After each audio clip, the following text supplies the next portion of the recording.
इकडे घ्या शिवाजीचा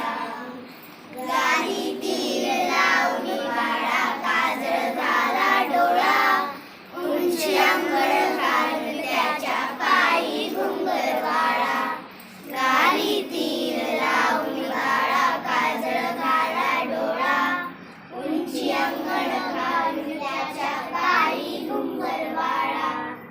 राजसपड डोई टोपड पाहून सुको फाळा दृष्ट लागल बाळा राजसपड डोई टोपड पाहून सुको